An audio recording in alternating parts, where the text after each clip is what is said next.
ತಿಪಟೂರು ನಗರದ ಪೊಲೀಸ್ ಉಪ ಅಧೀಕ್ಷಕರವರ ಕಚೇರಿಯಲ್ಲಿ ಇಂದು ಡಿವೈಎಸ್ಪಿ ಸಿದ್ಧಾರ್ಥ್ ಗೋಯಲ್ ರವರ ಉಪಸ್ಥಿತಿಯಲ್ಲಿ ಸಾರ್ವಜನಿಕರ ಸಮಸ್ಯೆಗಳ ಬಗ್ಗೆ ಚರ್ಚೆ ನಡೆಸಲಾಯಿತು।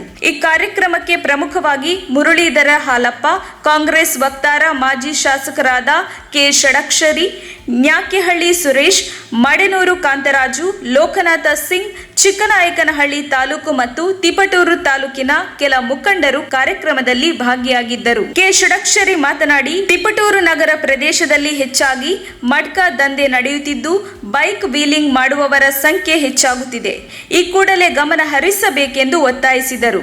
ಶಾಲಾ ಕಾಲೇಜುಗಳು, ಬ್ಯಾಂಕುಗಳು, ಸಾರ್ವಜನಿಕ ಸ್ಥಳಗಳಿಗೆ, ಮುಖ್ಯ ರಸ್ತೆಗಳಿಗೆ ಸಿಸಿ ಕ್ಯಾಮೆರಾವನ್ನು ಅಳವಡಿಸಬೇಕು। ಕಾಲೇಜುಗಳ ಸುತ್ತಮುತ್ತಲಿನಲ್ಲಿ ಪೊಲೀಸ್ ಗಸ್ತನ್ನು ಹೆಚ್ಚಿಸಬೇಕು। ಪೊಲೀಸ್ ಠಾಣೆಗಳಲ್ಲಿ ಸಾರ್ವಜನಿಕರಿಗೆ ಆಗುತ್ತಿರುವ ಸಮಸ್ಯೆಗಳ ಕುರಿತು ಗಮನ ಸೆಳೆದರು। ಇದೇ ವೇಳೆ ಚಿಕ್ಕನಾಯಕನಹಳ್ಳಿ ತಾಲೂಕಿನ ನಮ್ಮಲ್ಲೂ ಮಡ್ಗಾಲ ಅಂತ ನಾನು ದೊಡ್ಡ ಹೆಸರಿಗೆ ಹೇಳ್ಕೊಳ್ಳೋಕ್ಕಾಗಲ್ಲ, ಮಡ್ಗ ಇಸ್ಬಿಟ್ಟು ಮಾಮೂಲಿ ಇದೆ, ಇದ್ರ ಬಗ್ಗೆ ಸ್ವಲ್ಪ ಸೀರಿಯಸ್ ತಗೋಬೇಕಾಗುತ್ತೆ।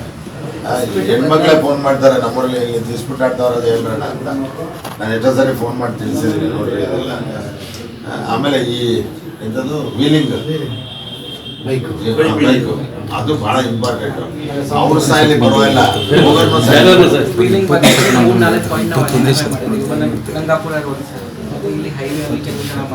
ಕಾತ್ರಿಕೆ ಹಾಳು ಮತ್ತು ತೀರ್ಥಪುರ ಭಾಗಕ್ಕೆ ಪೊಲೀಸ್ ಚೌಕಿಯನ್ನು ನೀಡಬೇಕೆಂದು ತೀರ್ಥಪುರ ಭಾಗದ ಕೆಲ ಮುಖಂಡರು ಬೇಡಿಕೆ ಇಟ್ಟರು। ಸಂಬಂಧಪಟ್ಟ ಅಧಿಕಾರಿಗಳ ಜೊತೆಗೆ ಚರ್ಚಿಸಿ ನಿಮ್ಮ ಸಮಸ್ಯೆ ಬಗೆಹರಿಸುವುದಾಗಿ ಡಿವೈಎಸ್ಪಿ ಸಿದ್ಧಾರ್ಥ್ ಗೋಯಲ್ ರವರು ಸಾರ್ವಜನಿಕರಿಗೆ ಹೇಳಿದರು। ವರದಿ ಆನಂದ್, ತಿಪಟೂರು। ಏನಾಗತ್ತೆ ಅಂದ್ರೆ ಈಗ ಒಂದು ಕಂಪ್ಲೇಂಟ್ ಕೊಟ್ಟಿರ್ತಾರೆ, ಯಾರು ಬಂದು ತಿರ್ಗಾ ತಕ್ಷಣ ಇನ್ನೊಂದು ಕಂಪ್ಲೇಂಟ್ ಕೊಡ್ಬೇಕು ನಾವು, ಅವ್ರು ತಗೊಳ್ಳಲ್ಲ ಅಂತ ಇರ್ತಾರೆ। ತಿರ್ಗಾ 24 hours ಒಂದು ಹೊಡೆದಿರ್ತಾರೆ, ನಾವು ತಗೊಂಡು ಕೊಟ್ಟಾಗ ಇಲ್ಲ ತಡೀರಿ ಲೇಟ್ ಅಂತ ಹೇಳ್ತಾರೆ। ಈಗ ನಿಮ್ಮ ಹತ್ರ SP ತಗೊಂಡು ನಿಮ್ಮ ಹತ್ರ ಮಾತಾಡ್ತೀವಿ, ಅವಾಗ ತಗೋತಾರೆ।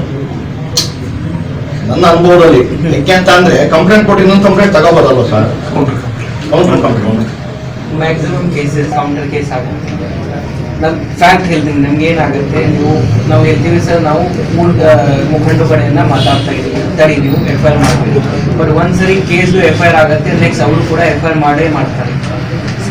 ಈ ಥರ ಕೇಸ್ ಕೌಂಟರ್ ಇಶ್ಯೂ ಅಲ್ಲಿ ನಾನು 90% ಟೈಮ್ ಏನು ನೋಡಿದರೆ ಒಂದು ಲೆವೆಲ್ ಏನಿದೆ ನಾವು ಮಾತುಕತೆ ಮಾಡ್ತಾ ಇದ್ದೀವಿ, ಊರೊಳಗೆ ನಿಮ್ಮ ಲೀಡರ್ ಸಮಕ್ಷ ನಾನು ಮಾತುಕತೆ ಮಾಡ್ತಾ ಇದ್ದೀವಿ, ಅದು ಸಕ್ಸಸ್ ಆಗಿಲ್ಲ।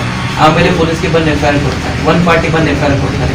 ನಾನು 99% ಗ್ಯಾರಂಟಿ, ನನ್ನ ಎಕ್ಸ್ಪೀರಿಯನ್ಸ್ ಪ್ರಕಾರ ಏನು ನೋಡಿದೆ, ಅಪೋಸಿಟ್ ಪಾರ್ಟಿ ಬಂದು ಕೂಡ ಕಂಪ್ಲೇಂಟ್ ಕೊಡ್ತಾರೆ। ಇದರಲ್ಲಿ ನಾನೇನು ಹೇಳಿದೆ, FIR ಇದೆ ರೈಟ್, ನೋ ಬಡಿ can deny registering in FIR, plus after FIR it is not compulsory that ಅವರು ಈ ಥರ ಮಾಡಿದ್ರು, ಅದು ಪ್ರೂವ್ ಮಾಡೋಕ್ಕೆ FIR ನಾವು ಮಾಡಿದ್ದೀವಿ। FIR ಅಂದರೆ ತಕ್ಷಣ ಪ್ರೂವ್ ಆಗಿಲ್ಲ, FIR ಈಸ್ ಅ ಪ್ರೋಸೆಸ್ ಇದೆ, ಆ ಪ್ರೋಸೆಸ್ನ ನಾವು ಮುಂದೆ ಇನ್ವೆಸ್ಟಿಗೇಷನ್ ಕಂಟಿನ್ಯೂ ಮಾಡ್ತೀವಿ। ಆ ಇನ್ವೆಸ್ಟಿಗೇಷನ್ ಕೇಸ್ ಕೌಂಟರ್ ಕೇಸಲ್ಲಿ ಇನ್ವೆಸ್ಟಿಗೇಟಿಂಗ್ ಆಫೀಸರ್ ಸೇಮ್ ಇರ್ತಾರೆ, ಒಬ್ಬರೇ ವ್ಯಕ್ತಿ ಈ ಕೇಸ್ ಕೂಡ ಇನ್ವೆಸ್ಟಿಗೇಟ್ ಮಾಡ್ತಾರೆ, ಅಪೋಸಿಟ್ ಕೇಸ್ ಕೂಡ ಇನ್ವೆಸ್ಟಿಗೇಟ್ ಮಾಡ್ತಾರೆ। ಯಾಕೆ? ಬಿಕಾಸ್ ಇವರಿಗೆ ಆಲ್ಮೋಸ್ಟ್ ಎಲ್ಲ ಫ್ಯಾಕ್ಟ್ಸ್ ಗೊತ್ತಿರುತ್ತೆ, ಸೇಮ್ ಫ್ಯಾಕ್ಟ್ಸ್ ಈ ಬೇರೆ ಕೇಸ್ಗೆ ಕೂಡ ಸಂಬಂಧ ಸೇಮ್ ಫ್ಯಾಕ್ಟ್ಸ್ ಇರುತ್ತೆ, ಅವರು ಒಬ್ಬರೇ ಮಾಡ್ತಾರೆ, ಅವರಿಗೆ ಪೂರ್ತಿ ಸ್ಟೋರಿ ಗೊತ್ತಾಗುತ್ತೆ। ಈ ಥರ ಇವರು